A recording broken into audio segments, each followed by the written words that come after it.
is the first official political science panel of the day, starring Quinn and only Quinn.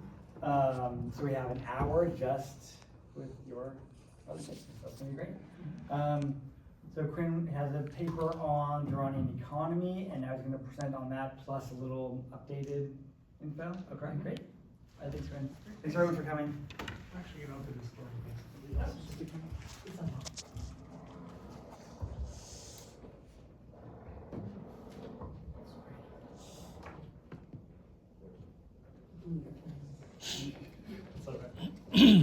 All right, so I'm going to be presenting on the Iranian economic challenge. And this paper that I wrote it before the war, and I actually feel like a lot of it is very relevant to what's happening right now. Iran is going through a lot of economic challenges right now, and while many of them are a result of the current war, some of them are a lot more deep-rooted than that, and based off of economic challenges that they've been having since the 1979 revolution.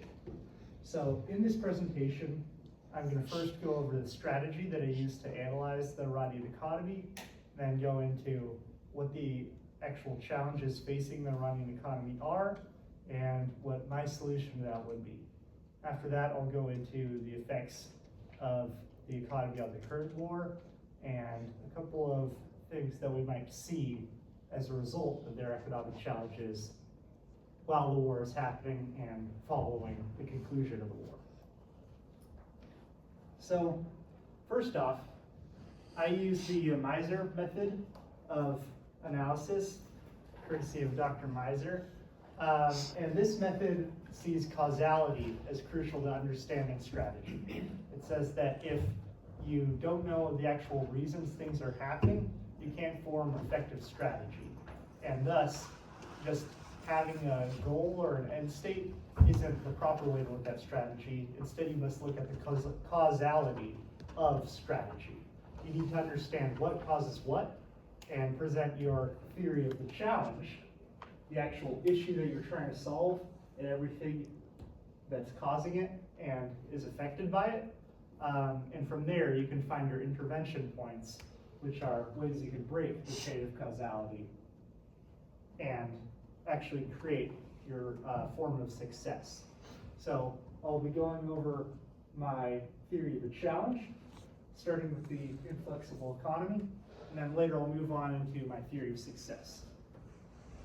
So first I'd like to say that the Iranian economy is very inflexible, and that's a result of a lot of really deep-seated issues. For one, the economy is based off of oil. A large percentage of the GDP, around 20%, is based off of oil rents, which is just the profit difference between the cost of production and the current cost of oil in the global economy. So as a result of that, the Iranian economy fluctuates a lot. It also has a lot of internal mismanagement. It focuses on these things called banyads, which are basically large religious institutions, and the IRGC, or the Islamic Revolutionary Guard Corps, and their businesses within the economy. So first up is the issue of the banyads. Banyad is an Iranian term for, meaning foundation, and the banyads are basically these enormous enterprises that are heavily supported by the government and have a theocratic nature.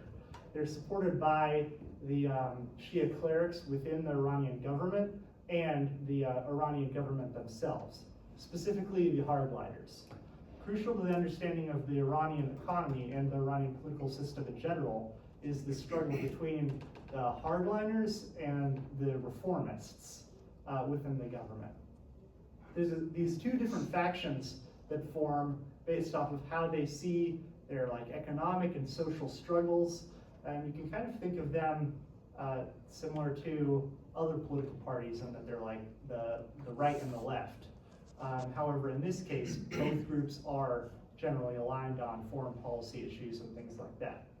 The hardliners heavily support the banyads, and they do so through supporting like theocratic elements within the government, such as funneling money to their like Shia clerics and stuff like that, which end up going into the Bonyads. The founding of the Bonyads in the 1979 revolution started as the transfer of the Shah's wealth into these large like public agencies, but it quickly grew from there, and the Bonyads began to take on their own level of autonomy, independent from the actual Iranian theocracy. And so what we're currently seeing is that these Bonyads have been able to grow to control huge portions of the economy. For example, the largest Bonyad, Mostafzafan, is the second largest economic institution in the Middle East in general, second only to the Iranian state apparatus, which is related to the IRGC's economic presence. And so that gives you a little bit of the scale behind these Bonyads. They're able to control these huge portions of the economy and basically have an effective monopoly with state support. They receive many subsidies and like regulation cuts from the state, and so they're able to basically dominate any and all competition, which ends up leading to like very low growth rates and a lot of corruption, as they're able to get so many benefits from the Iranian theocracy itself. Next up is the IRGC. The IRGC and the Bonyads actually have a lot in common. As you can see here, this is Sepa Bank. It's an IRGC asset, so it's controlled by the Islamic Revolutionary Guard Corps, which is basically the political military wing of the Iranian government. And although they're a military wing, they also have a lot of economic control. They control things like businesses within the economy and large portions of the economy in general. And they do so following the principles of a shadow economy and a resistance strategy. As I'm sure some of you are aware, the Iranian government and most Iranian businesses are under heavy sanctions from the West. And so the Ayatollah developed this shadow economy as a way of countering that. Basically what they'll do is they'll have the IRGC run businesses and then covertly trade with outsiders such as like China or Russia or other countries that are more willing to subvert like UN sanctions or other international sanctions and aren't too worried about the United States intervening as a result of that. And so Iran ends up pushing out a lot of its oil and its exports and stuff like that through its shadow economy, which is able to like skirt under all of the sanctions. It's also part of the resistance strategy, which was developed by the Ayatollah in response to and as a way of subverting feared like Western aggression. And basically the idea is if the Iranian economy is to function, it should function under all pressure from the West. It should be able to avoid things like the war and avoid things like these heavy sanctions and just be able to like keep on pushing and functioning despite everything that's going on. And so right now we're really seeing the test of this resistance strategy. It's uncertain whether that resistance strategy is working right now, but the IRGC plays a major role in continuing the economic functions of Iran in the current day.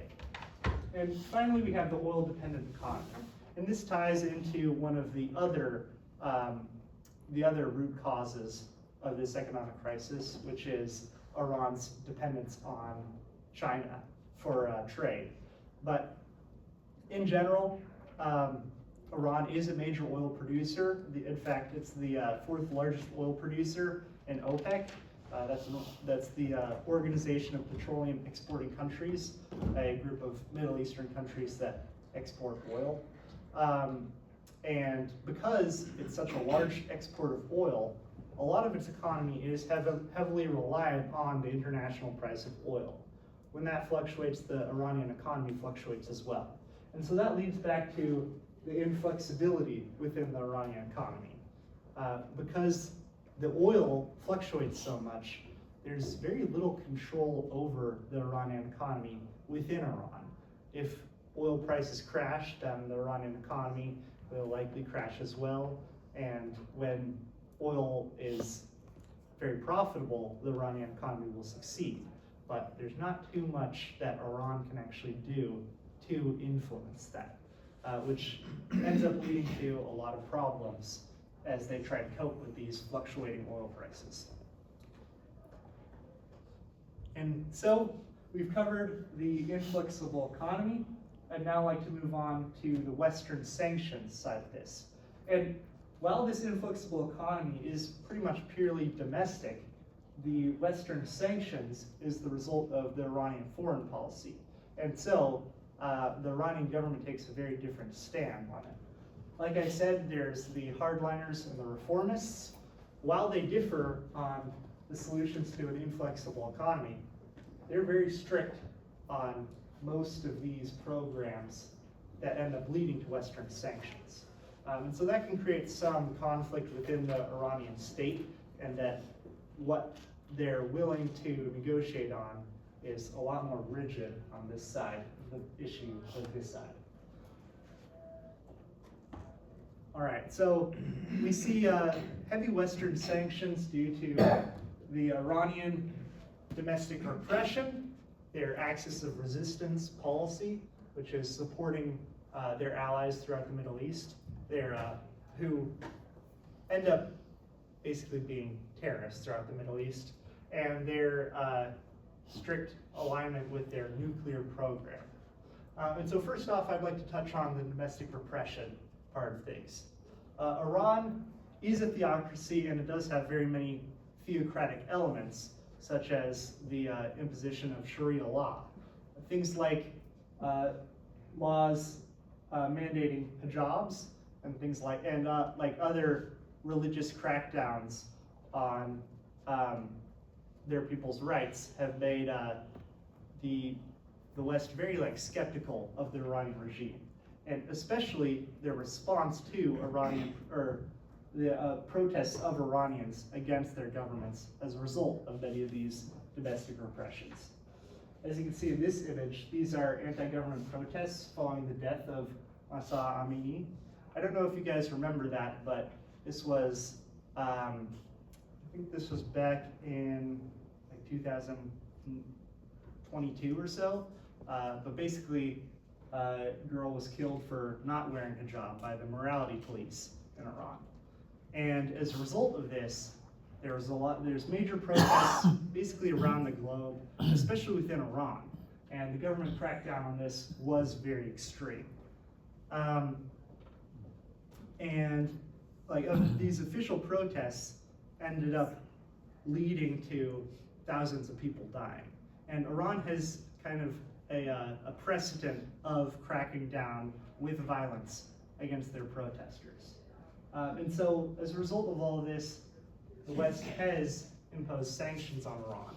And while the reformists are more okay with moderating these domestic policies, the hardliners are very strict on it. They want these very strict moral laws within the system. As a result of the death of Mahsa Amini, we have seen some development within the Iranian cultural landscape. Reformist presidents have pushed legislation that lessen the influence of the morality police and cut back on a lot of those moral codes. But those moral codes are still standing for the most part. And so as long as they do, a lot of these Western sanctions won't be going away. Next up is the axis of resistance. And this is a very major player in the cause of the Western sanctions. Iran ends up funding a lot of terrorist organizations throughout the Middle East, such as Hezbollah, the Houthis in Yemen, Hamas, and many Shia-aligned groups within Iraq as well. And so as a result of this, they're seen as a state sponsor of terrorism. A lot of the groups that they end up funding end up committing terrorist attacks, and it's basically an official Iranian policy that they will facilitate these terrorist attacks as long as they're against Iranian competitors within the Middle East, such as Israel and the United States. And they see this axis of resistance as very important to resisting the influence of Israel in the Middle East, or Israel in the Middle East and the United States in the Middle East. They see the axis of resistance as a way of building their coalition within the Middle East and stating governments that are favorable to them and against the U.S. and Israel's interests in the Middle East. And so, as a result, the U.S. and most of the West is against these axis of resistance policies, and they impose sanctions against that. And finally, there's the nuclear program. Now, this issue is a little tricky because it's the Iranian government's official position that they're not pursuing nuclear weapons. They have one functioning nuclear reactor, which is purely for generating energy, but the United States and most of the West believe that they are pursuing nuclear weapons. And the 2018 cancellation of the Joint Comprehensive Plan of Action, or the Obama nuclear deal, ended up increasing the amount of sanctions against Iran. Iran is certainly pursuing nuclear energy of some kind, although Iran alleges that the nuclear energy that they are pursuing is purely for energy purposes, not nuclear weapons purposes. And so this has been a major sticking point between the West and Iran, where the West is alleging that they're producing nuclear weapons, and Iran repeatedly says that they aren't. And so this is a kind of tricky issue because it's hard to actually come to some form of agreement on that issue, whether they are producing it or not. And there's also contention within the Iranian government as well.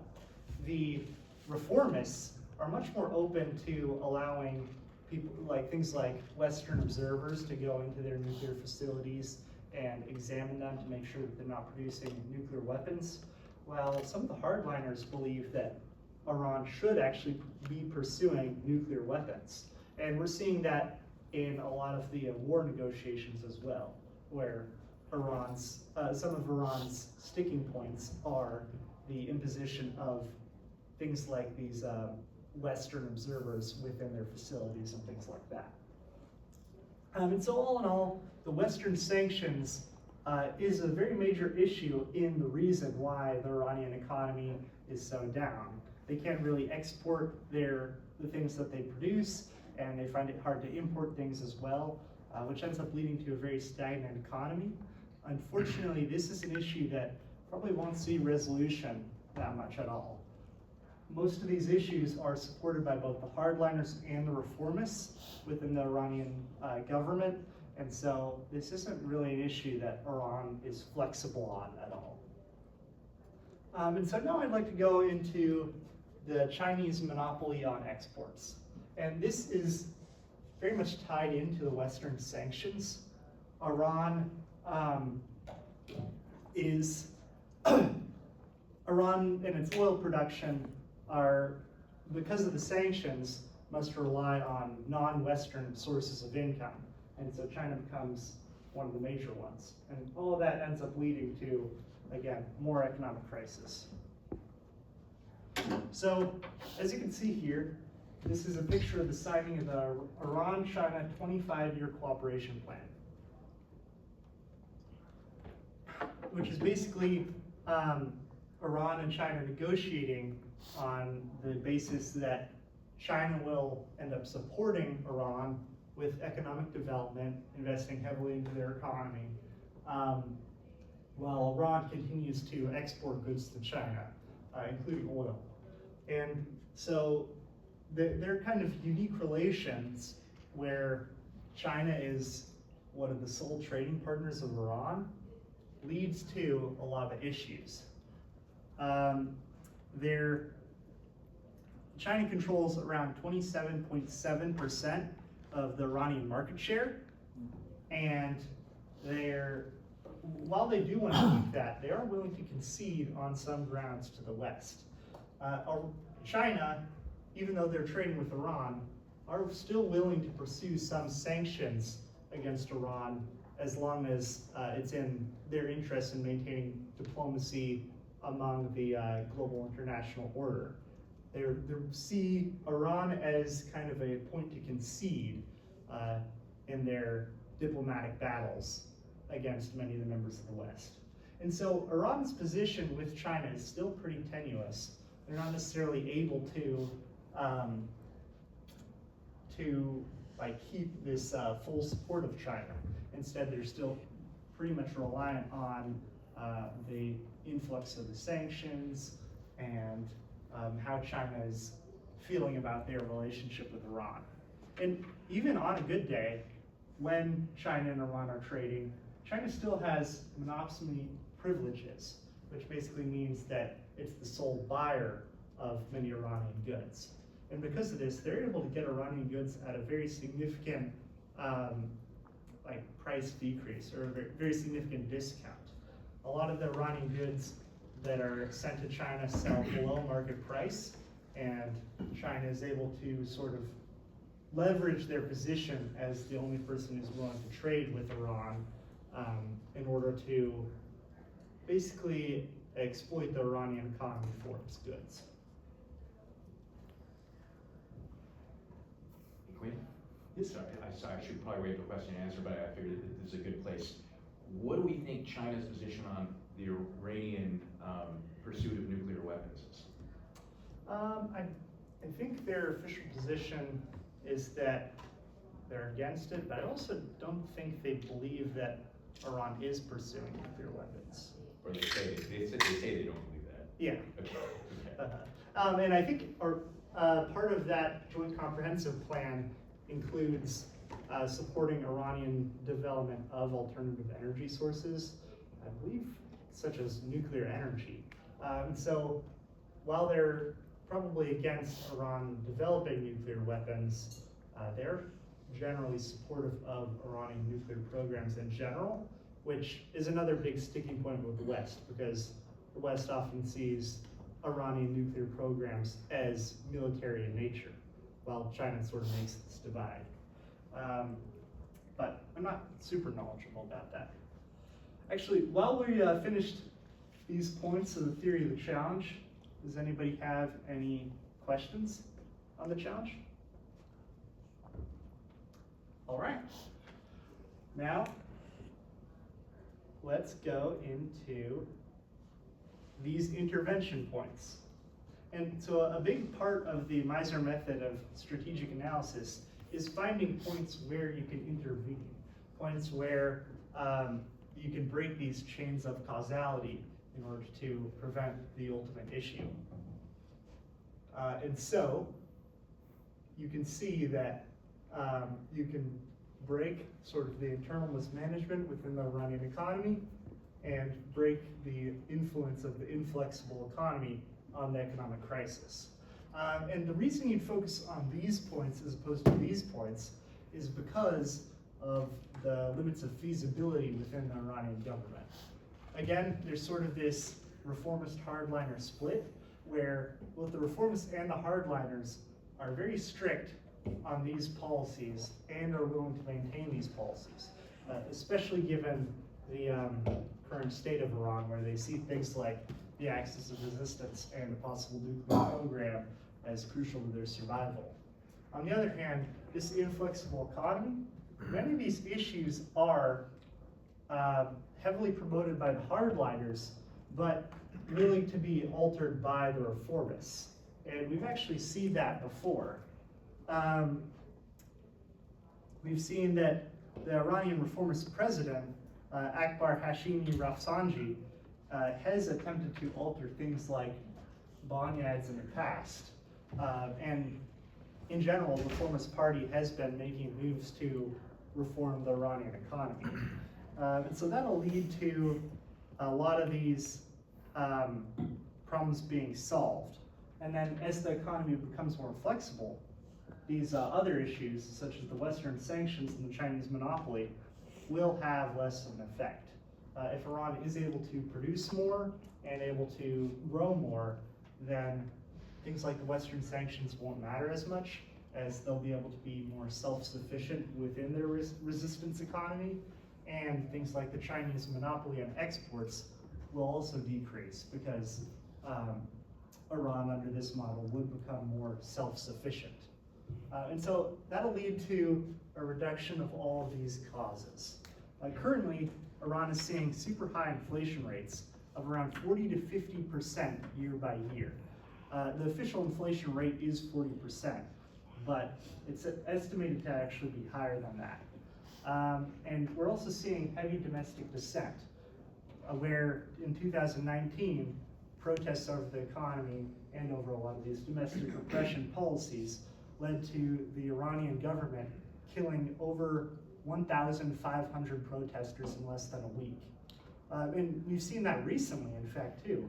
After I wrote this paper, a lot of these economic issues ended up leading to the 2026 protests a couple of weeks before the war in Iran started, which led to an official estimate from the Iranian government of 3,117 people being killed, and outside agencies believing that over 10,000 people were killed as a result of the Iranian government cracking down on protests.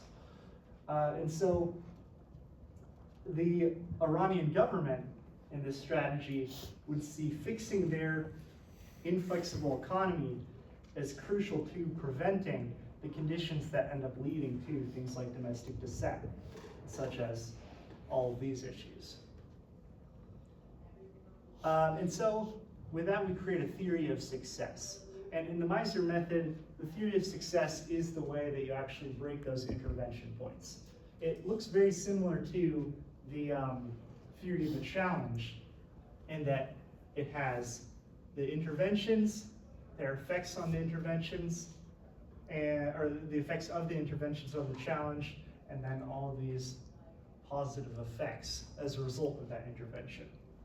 And so many of these can be sort of grouped up into the same slides, but I'll first go into breaking up the bonyads and the IRGC assets, and then go into things like regulatory easing or the subsidies for smaller businesses, as well as replacing a lot of the subsidies that we see currently with more like demand side tax cuts and stimuli. So first, one of the most important issues for Iran is to break up those bonyads. Like I said earlier, it has been attempted in the past by reformist presidents, but many of those issues, or many of those attempts end up not really succeeding because of the influences of the hardliners of the economy. And as a result of that, it's really about the amount of political power needed to affect these policies. And there has been some predictions that the current war in Iran will generate these, this political power that's necessary. At the time of writing it, Israel and the US were doing airstrikes against Iranian nuclear facilities, and many scholars believe that those airstrikes would lead to the political power necessary to shift the system. And basically that power can come from realizing that there is flaws in this resistance economy. The success of the resistance economy, which has been pushed by hardliners, is really tied to the success of the hardliners themselves. And so we can see that in the current day. If this resistance economy ends up working and Iran is able to sort of push through a lot of the economic issues that it faces as a result of the war, it may be a lot harder for the reformists to actually end up breaking the bonyads in the IRGC. If, however, the resistance economy is deemed to be a failure, then the reformists can kind of use that as an opportunity to push their own economic systems, which will end up be things like breaking up the bonyads and the IRGC assets. Crucial to breaking this up is the influence of things like subsidies and like regulation cuts and things like that for the bonyads and the IRGC. in Iran, the IRGC assets and the bonyads, because they're seen as these like kind of quasi-public institutions where they're both supported by the theocracy and partially controlled by the theocracy. As a result of all that, they end up getting a lot of benefits from the Iranian government that aren't necessarily given to the same like small businesses or non-IRGC or religious affiliated businesses. And so these subsidies definitely need to be reformed in some way, and the issue is how far we can go. And again, that ties into the amount of political power needed. And there are a couple different ways of doing this. The Iranian government could either basically forcibly privatize these IRGC and Bonyad assets, or they can choose to do more like smaller scale subsidy reform and like cut a lot of the subsidies that the Bonyads receive and end up sort of evening the playing field. And like I said, this is dependent on the amount of power they have, but there are a couple different effects of each of these systems. If the Iranian government chooses to privatize all of the bonyads and the IRGC assets, it would look very similar to how the privatization of the Soviet Union or other like historical privatizations happen, where there would likely be a major system shock and probably some decrease in the economic capacities of the Iranian system. However, removing these like big Bonyad and IRGC monopolistic influences may be beneficial in the longer run. However, the like system crashes that would be a result of this method could be catastrophic for the Iranian stability.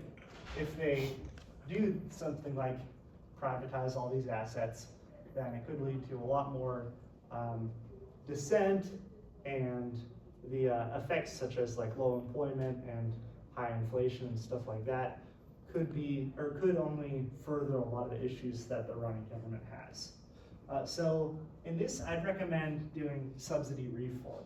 This is a lot more feasible in the current Iranian political state, as it's seen as more negotiable with the hardliners as opposed to basically cutting all of their influence in the economy.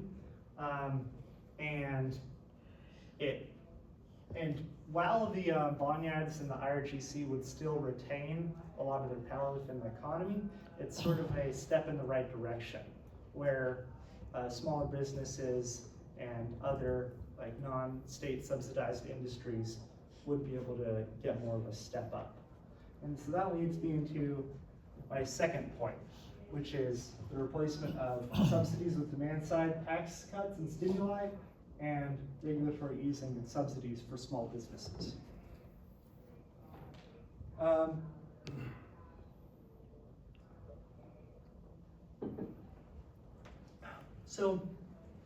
Subsidy reform and regulatory easing is predicated on the high subsidies that the IRGC and the bonyads and other state-affiliated businesses are currently receiving. A lot of the regulations within the Iranian economy end up benefiting things like the bonyads. For example, the bonyads are considered like charity institutions, and as such, they don't have to abide by a lot of the rules that other businesses do have to abide by. And also, as charity institutions, Iranian citizens must basically pay charity to an IRG or a bonyad institution of their choice. And so they're basically getting like free money as a result of this policy from the Iranian citizens. Iranian citizens have to donate, and as you can see in this picture, this is what the bonyad charity boxes look like. People end up having to donate their money to these bonyads, which kind of gives them a little more of their monopolistic and state support. And so my solution to all of this would be to turn a lot of these like supply side subsidies into demand side subsidies. in the current system, government subsidies make up around 25% of Iranian GDP. And most of these are given to energy assets under IRGC control. So the government's basically funneling money back into the system, into the institutions that they control, instead of subsidizing at the consumer level where the Iranian citizens actually need it. And so, in general, the common citizen's really hurting because they're seeing these things like massive inflation and stuff like that, but the subsidies that the government is providing don't really go to them. They go to a lot of these, like IRGC or Bonyad controlled influences, which basically, because of their monopolistic power, are able to moderate the, like their prices and reduce the amount of support that the average citizen actually sees as a result of these subsidies. And so my solution would be to switch more towards demand side subsidies. And this would look like things like tax cuts on the like everyday Iranian citizen, things like food stamps or like other direct income subsidies, where like the Iranian citizen is basically getting transfers of money from a lot of the like bonyads and the IRGC assets. And so as a result of that, the actual Iranian citizen will be able to influence the economy through like the things that they buy, or just being able to have more purchasing power within the system. And that'll prevent a lot of these like monopolistic influences. Instead of the bonyads just basically receiving money from the government to do whatever they want, they'll instead be likely be receiving a lot of the same money, but instead from the Iranian citizens, they purchase their these goods from the bonyads and the IRGC and stuff like that. And that allows the economy to be a little more flexible based off of the actual needs of the consumer. I'd also like to see something similar for smaller businesses. Right now, small businesses are pretty much getting the short end of the stick, where they're facing all these things like high inflation rates and stuff like that, but not really receiving the subsidies that these larger businesses get. And so if the Iranian state were to more even the playing field, then they would be able to, or the smaller businesses would be able to get a lot more of what they actually need. And so, as a result of all of this, we can see that there will be relaxed pressure on Iranian citizens. They're able to afford more of what they need. Greater competition within the market. These big bonyads and IRGC assets, whether they're broken up or privatized or simply just see less government support, the smaller businesses will be better able to compete with them. And then finally, we'll see increased ease of entry and innovations. If we see things like an evening of the playing field, where these small businesses receive the same regulatory easing that the bonyads and the IRGC receive, and the same subsidies that they receive, or maybe even preferential subsidies to smaller businesses, we'll see a lot more small-scale businesses entering the Iranian economy as a counterpoint to the Iranian economy as it currently stands, which is dominated by these large IRGC and bonyad assets. So all of that will lead to increased market flexibility, touching on that first point of the challenge, which will lead to things like reduced unrest, particularly around the economic issues, which ended up sparking most of the 2026 protests, and things like increased growth and decreased unemployment, simply as a result of the economy being healthier. And so now I'd like to move on into the situation that you all have probably been waiting for, which is Iran's current situation. Let me take a dramatic pause. So Iran has been having difficulties prior to the 2016 or 2026 war. Almost immediately before the war started, the Iranian rial dropped to 0 USD, which basically means that it's unable to be traded for US dollars or most major currencies. And this is really what sparked those 2026 protests that the Iranian government ended up cracking down on. And it's at least alleged that the US government kind of saw these major protests and Iranian economic problems as sort of an opportunity to intervene in Iran.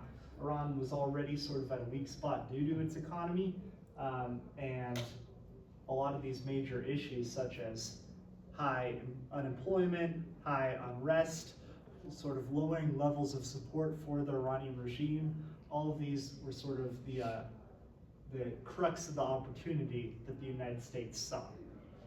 And then as a result of this war, we're seeing major destruction.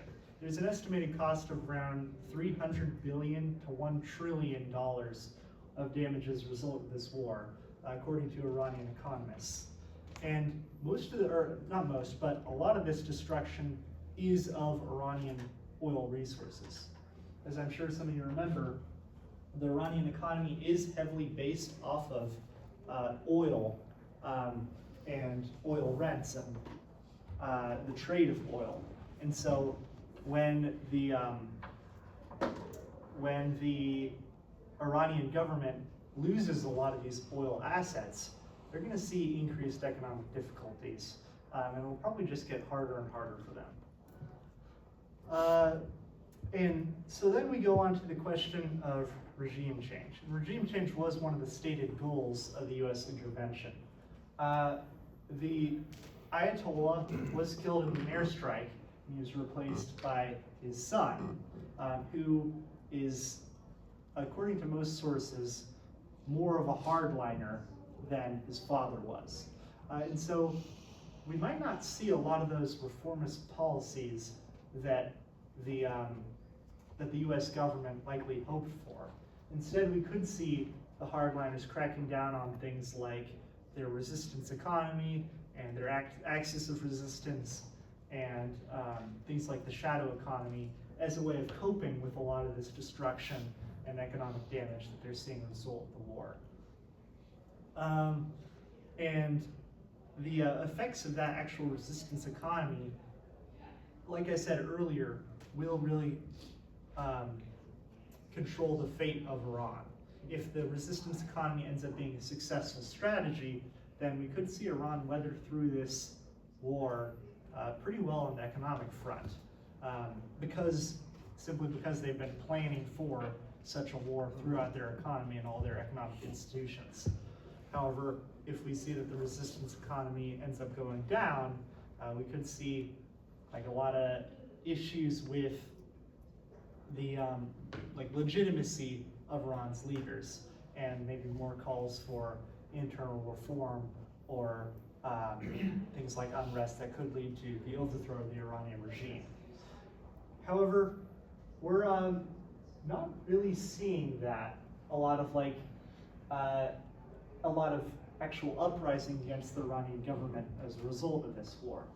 Instead, we're seeing the Iranian government sort of use this war as an opportunity to negotiate with the West.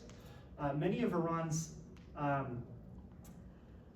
stated goals with diplomacy and ending the war end up being pretty favorable to Iran.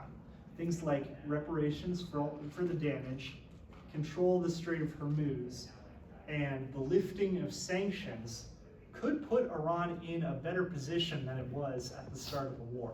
If Iran is able to get out of this war with control of the Strait of Hormuz and the lifting of international sanctions, it'll basically become a powerhouse, because that'll resolve a lot of those challenges that Iran was seeing. And as we're seeing right now, Iranian control of the Strait of Hormuz is kind of seen as reparations in itself. Iran is using the Strait of Hormuz to collect tolls from ships that pass through, exchanging in Chinese currency, which ends up further bolstering the Iranian economy. And we're seeing them use this war for their own economic benefit. It is likely that a lot of these reparations that they're saying as a result of the damage will probably go back into state subsidies, kind of reinforcing the current system that we already have. And so right now, the major sticking points for the negotiations is the control of the Strait of Hormuz and Israel's strikes on Lebanon, which is another point of the 10-point plan. But we're not really seeing too much pushback by the US and Israel against some of these other points of the plan, such as reparations or the lifting of sanctions. And so my guess is if the Iranian negotiations end up reaching a conclusion anytime soon, we'll probably see them as beneficial to Iran, where they start out with a lot of concessions that they didn't have prior to the war, such as the lifting of sanctions, or maybe even control of the strait. And that's my presentation. I'd like to thank Dr. Miser for all of his help. He's been a significant influence as I've developed this. We've talked a lot about Iran.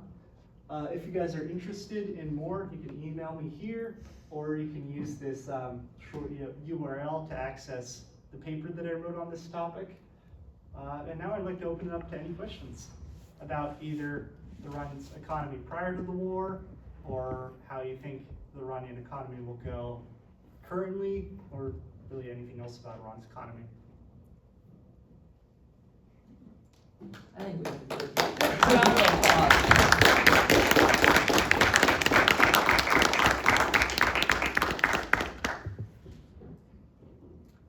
All right, well, I'm glad you guys could come. Wait a minute, if nobody else is gonna ask a question, I've got a small one. I was really interested in the contributing to the Banyards, is that what they're called? Bonyads? Banyards, thank you. Is that a part of the religious Shia practice of tithing, or is that something else? Or did you look into that at all? Yeah, the theocracy kind of sees tithing as a way of benefiting the Bonyads. And like I said, the Bonyads started out as basically public versions of a lot of the Shah's wealth. They took the Shah's wealth in the monarchy of Iran and transferred it into these theocratic organizations. And when they did that, they instituted these practices of tithing, where Iranian citizens will donate to these religious charitable institutions as part of their requirements within the Shia faith. Now that practice of tithing ended up being pretty corrupted because these Bonyads have they're basically running their own businesses within the Iranian economy. So we're seeing effectively citizen provided subsidies for these Bonyads without much actual charitable influence coming as a result. So these are just specifically for-profit companies that are also then by kind of religious law, citizens are required to funnel extra money into, on top of probably, I imagine, taxed subsidies, and as well as having to buy most of their goods from these corporations or the Bonyads to survive just because they're so big and pervasive in society. Yeah, exactly. The Bonyads have these monopolistic influences, and citizens are required to donate. And while the Bonyads aren't technically privatized industries, they have significant ties with the theocracy, and as such are sort of limited by theocratic policy. They still do retain a lot of autonomy and are able to make a lot of their own economic decisions. Obviously, all regimes want to avoid economic instability, but I'm still wondering about the motivation or incentives for the Iranian leadership to take your advice and start liberalizing. Right? Yeah. And it is interesting. So I mean, we have some examples in the modern era of authoritarian regimes liberalizing their economy. South Korea, Vietnam right now, right? China even, right? But none of those were sort of one important resource-based, resource curse in that box. Do we have an example of a modern authoritarian regime liberalizing their economy when it's a heavily dependent on one natural resource? I mean, definitely liberalizing to a lesser extent, but I'd say Cuba did sort of a similar thing where they're opening up a lot of their industry to like privatized businesses and stuff like that, even though they're dependent on refining oil from other countries. Yeah, I It's think definitely a Cuba's lesser quite- example, Yeah. but I mean, you could say like Saudi Arabia and Gulf countries are kind of Trying, but trying, not. trying. And you know, and having been attacked and having this resistance, I mean, the thing about, the reason you'd be more hopeful about Saudi Arabia and some of the other Gulf countries is that they're actually engaged with, you know, Western constitutional liberal democracy, the rest of the world in a way that Iran isn't. I mean, if the U.S. is trying to be sort of the, or even Europe, are sort of trying to be sort of the connection to the Gulf states and Saudi Arabia, Iran's looking at China, and that's not going to help them loosen up their authoritarianism at all. But I do wonder if it just doesn't strike me like the Iranian regime. Now who knows? But the Iranian regime is that afraid of its people that it wants to throw them a bone and loosen things up. And if anything, the war might send them in the opposite direction, to crack down more. I'm glad you added that part at the end. Did you catch? I think it's Robert Pape's op-ed in the New York Times about how this whole thing might make Iran like a major power because of what you were saying. That now they've always had the ability to control the Strait of Hormuz, but this is giving them the excuse to actively do it. yeah. And they might end up better off, as you were saying. And if they end up better off, then there seems to be even less incentive for them to change the economy and help out people, the citizens of Iran, rather than just placate their, you know, the other power players in Iran who they need to placate. Yeah, well, I'd say that Iran could actually use this war as an opportunity to liberalize, maybe not to like do it for the people, but in their pursuit of becoming a major power.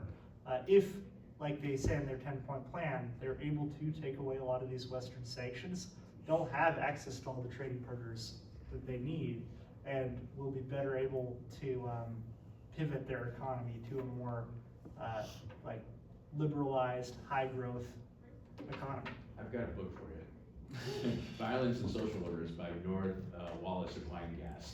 Okay. They make the argument that it's really difficult to find incentives for authoritarian regimes to liberalize on their own like that. I'll check it out. Sure.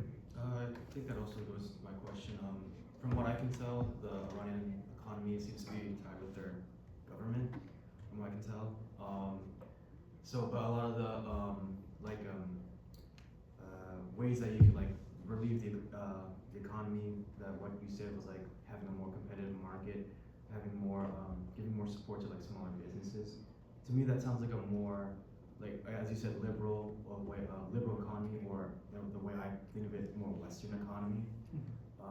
Do you think like that's the social climate of Iran would like allow that sort of thing? I know you said that the shocks that the current war has on Iran so far may force the government to shift more to a liberal economy, but do you think like the social climate will allow that to happen? Because I feel like any Western influence is like not a very popular viewpoint for Iran, or like its government or its people, or maybe not its people, maybe more for the government. They don't really like the Western influences. Do you think that would still be possible? Yeah, I think I definitely see Iran as more open to liberalizing economically as opposed to socially within the government. So I don't think we're going to see a lot of like expansion of individual rights or things like that. But I still stand a little optimistic about Iran's ability to economically liberalize, because I do think that this war will probably push them more in the opposite direction.